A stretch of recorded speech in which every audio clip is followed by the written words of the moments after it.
Bem-vindos a um novo episódio. E Camilo, quero te contar que estou aproveitando muito esses espaços e temos recebido muitos comentários da nossa audiência. É exatamente disso que se trata. Queremos ouvi-los e poder resolver as perguntas que surgem na hora de fazer um investimento aqui em Miami como cliente internacional.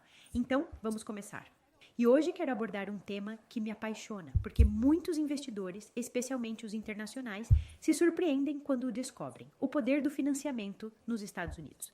E não estou falando de se endividar levianamente, falo de algo um pouco mais profundo, de como as grandes riquezas neste país e no mundo foram construídas usando o dinheiro de outros, e neste caso, o dinheiro do banco.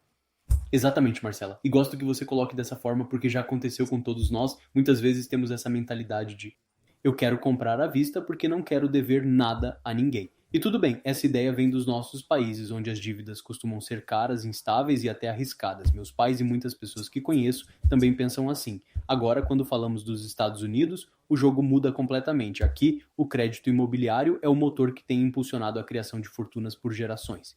É isso mesmo. E veja aqui, se pararmos para olhar a história econômica deste país, percebemos que o sonho americano não foi construído pagando tudo à vista. Foi construído com hipotecas. Famílias que compravam uma casa, a alavancavam, depois compravam uma segunda, depois uma terceira, e daí nasceram os grandes patrimônios. Não é por acaso que as famílias mais prósperas e as riquezas mais sólidas nos Estados Unidos têm algo muito em comum.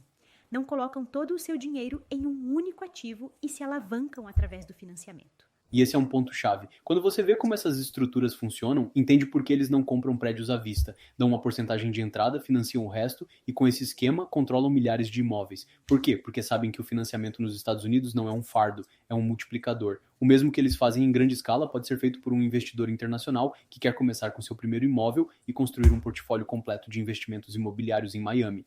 Correto. E veja que eu sempre digo aos meus clientes, e inclusive coloco agora no livro A Arte de Investir em Miami, que a propósito está prestes a ser publicado, que é até mais simples conseguir um crédito imobiliário como cliente internacional do que como local. Os bancos gostam do capital internacional, valorizam a liquidez e o fato de que são clientes que buscam estabilidade em dólares. Tivemos clientes que chegam pensando que talvez seja impossível e se surpreendem quando descobrem que o processo é muito tranquilo, muito fácil e com taxas muito boas. Exato. Aqui, o importante é entender que nem todas as dívidas são iguais. A dívida ruim é aquela assumida para coisas que não geram retorno, consumos que se depreciam e despesas imediatas que não constroem patrimônio. É aquela dívida que, em vez de trabalhar para você, te obriga a trabalhar para pagá-la. Em contrapartida, a dívida boa, como um crédito imobiliário sobre um ativo imobiliário, funciona de forma totalmente diferente. É um veículo que não só se respalda em um bem tangível, mas que também se valoriza com o tempo e pode gerar fluxos constantes em dólares. E aí está o segredo dos grandes investidores: eles usam a dívida como uma alavanca. Eles sabem que, quando financiam, não se trata apenas de comprar um imóvel. Trata-se de controlar um ativo com um maior potencial de crescimento, manter a liquidez e, com o mesmo capital, abrir a porta para mais de uma oportunidade. Isso é o que multiplica resultados e acelera a construção de um verdadeiro portfólio. E veja que é isso que faz a diferença. Vou te dar um exemplo muito claro. Imagine que você tem 1,5 milhões de dólares disponíveis. Com essa quantia, você pode comprar um único imóvel à vista e pronto, e fica com um ativo completamente imobilizado. Agora vejamos outra estratégia. Em vez de colocar todo esse dinheiro em um único imóvel, você utiliza esses 1,5 milhões como entrada em 3 imóveis diferentes, de mais de 1 milhão cada. Suponhamos que você dê 40% de entrada em cada caso. Isso significa que, com o seu mesmo capital, o banco entra com os 60% restantes. E em vez de controlar apenas um ativo, agora você tem 3. E o que isso significa na prática? Que se esses imóveis se valorizarem cerca de 8% ao ano, algo perfeitamente alcançável em Miami, especialmente em projetos na planta, o ganho não está sendo calculado sobre 1,5 milhão, mas sobre o valor combinado de 3 imóveis de mais de 1 milhão cada. Seu retorno se multiplica, seu portfólio se diversifica e, o mais importante, você mantém liquidez e flexibilidade. Em outras palavras, você não está colocando todos os ovos na mesma cesta. Está distribuindo seu capital de maneira inteligente, está deixando o banco trabalhar com você e, ao mesmo tempo, está construindo um portfólio em dólares que tem mais projeção, mais segurança e mais potencial de crescimento para o futuro. E não é só crescimento, é também proteção. Manter a liquidez é ouro. Quando você compra um imóvel à vista, todo o seu capital fica amarrado a um único ativo. Está ali, fixo, e embora você tenha um bem de valor, não pode movê-lo com facilidade. Por outro lado, quando você financia, libera uma parte importante do seu dinheiro e a mantém disponível. Para que serve essa liquidez? Para reagir rápido, quando uma oportunidade aparece, talvez em outro projeto na planta que tenha um grande potencial, ou em uma unidade de revenda com um preço atrativo. Também te dá flexibilidade para cobrir imprevistos, para aproveitar ajustes do mercado, ou até para diversificar em outros investimentos que complementem seu portfólio. Essa é a mentalidade dos grandes patrimônios. Nunca imobilizam tudo em um só lugar. Preferem ter o dinheiro trabalhando em várias frentes e contar com reservas para se mover quando o mercado exige. Essa capacidade de reação é o que marca a diferença entre um comprador tradicional e um investidor estratégico que joga em outro nível. Totalmente, Camilo. E vamos adicionar outro ponto que quase ninguém menciona: os benefícios fiscais. Nos Estados Unidos, os juros do seu crédito imobiliário são dedutíveis.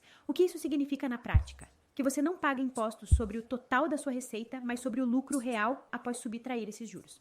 Então, quando a mesma dívida que você usa também é usada para otimizar seus impostos, aí temos um ganho. Além disso, existem ferramentas legais muito interessantes, como o 1030 e um Exchange, entre outras, que permitem estruturar melhor seus movimentos e reinvestir de forma mais eficiente. São estratégias que tratamos diretamente com os especialistas em cada caso, mas o importante é entender que a lei é projetada para favorecer o investidor que se alavanca, cresce e reinveste. Esta tem sido uma das fórmulas que as famílias mais prósperas do mundo utilizam há décadas: crescer em patrimônio e, ao mesmo tempo, usar inteligentemente a lei a seu favor. E eu sei que muitos investidores internacionais ficam pensando: o que acontece se os juros estiverem altos? E a verdade é que a taxa nunca foi o verdadeiro problema. O importante não é o número em si, mas como você o usa a seu favor. Pense nisto, um crédito imobiliário a 6% pode parecer alto se olhado de forma isolada. Mas se esse imóvel está se valorizando 10% ao ano e, além disso, está te gerando fluxo em dólares mês a mês, então a taxa deixa de ser um peso e se torna parte da estratégia. Os grandes investidores entendem que o custo real não está nos juros que você paga, mas em ficar de fora do mercado e perder a valorização, o fluxo e a oportunidade de ter um ativo em uma cidade como Miami. Isso sim é o que custa caro. Não entrar a tempo por medo de um número que no contexto correto acaba sendo secundário. Esse é um ponto valiosíssimo, Camilo. Às vezes, nossos clientes têm a dúvida se esperam para comprar por causa da taxa de juros. E há uma frase muito conhecida em real estate que diz: "You marry the property, but date the rate." Ou seja, você se casa com o imóvel, mas apenas namora a taxa de juros. E vou te dar um exemplo do porquê. Suponhamos que temos uma taxa neste momento de 7% e alguém diz: "Camilo, vou esperar que baixe para 5%. O que você acha que acontece quando a taxa baixar para 5%? Haverá mais ou menos compradores procurando opções?" Não, definitivamente haverá mais compradores. Exatamente. E se há mais compradores, como aconteceu durante a pandemia, onde havia filas e filas de pessoas para comprar, o que acontece com os preços dos imóveis quando todo mundo está competindo pelo mesmo imóvel? Bom, por regras básicas de oferta e demanda, se há muitos compradores procurando o mesmo imóvel, o preço tende a subir. Com certeza. Agora, suponhamos que suba, vamos ser conservadores, 10% ou 20%. Se o apartamento valia 1 milhão e subiu 10%, agora estaria em 1,1 ou 1,2 milhão se chegou a 20%. E, portanto, a entrada também subiria, porque é calculada sobre o novo preço. Agora me diga, o que você acha que faz mais sentido? Comprar agora e talvez refinanciar depois se a taxa baixar, ou esperar e acabar pagando um preço mais alto em plena competição do mercado? Definitivamente antes da concorrência. Claro que sim. E aí a frase que mencionamos no início volta a fazer todo o sentido. You marry the property, but date the rate. Nesse mesmo exemplo, se você comprou seu apartamento por 1 milhão com uma taxa de 7%, por exemplo, e depois a taxa baixa para 5%, sempre é possível refinanciar. Mas você já está na frente de todo mundo aproveitando a valorização e depois também a nova taxa. Exato. E eu sempre digo aos meus clientes, não é mágica, é estratégia. Trata-se de analisar a oportunidade além de uma taxa de juros, de entender que a verdadeira jogada acontece quando a oportunidade se encontra com o capital e com a preparação. E é aí que o financiamento desempenha um papel fundamental, porque não só abre a porta para comprar, mas se torna o veículo para construir um futuro maior. A pergunta é, você quer simplesmente ter um imóvel ou quer se alavancar e criar um portfólio que trabalhe para você e para sua família ao longo do tempo? Porque é aí que se separam os que compram por impulso daqueles que constroem um legado. Veja que é o mesmo que fazem os grandes bilionários do mundo, que não veem a dívida como um peso, mas como uma ferramenta que amplia suas possibilidades. O financiamento é essa ponte que lhes permite acessar ativos maiores, diversificar e crescer muito mais rápido. Por isso, mais do que pensar na dívida como uma obrigação, convém vê-la como uma estratégia, não como um fardo, mas como uma alavanca que abre oportunidades. Essa é a mentalidade que construiu as grandes fortunas, não a partir do medo, mas da visão e da preparação. Então, se este tema ressoou com você, compartilhe com alguém que também esteja pensando em crescer em Miami, porque a diferença entre ficar com um único imóvel ou criar um portfólio alavancado é a mesma diferença entre comprar uma casa ou construir um legado. Nossas informações de contato estão aqui embaixo, caso você tenha alguma pergunta, queira conhecer as melhores oportunidades de investimento em Miami e contar com toda a assessoria e o acompanhamento em cada passo do caminho. Camilo, foi um prazer compartilhar essa conversa com você e com todos vocês. Para mim também, Marcela. Um abraço a todos e nos vemos em breve aqui em Miami.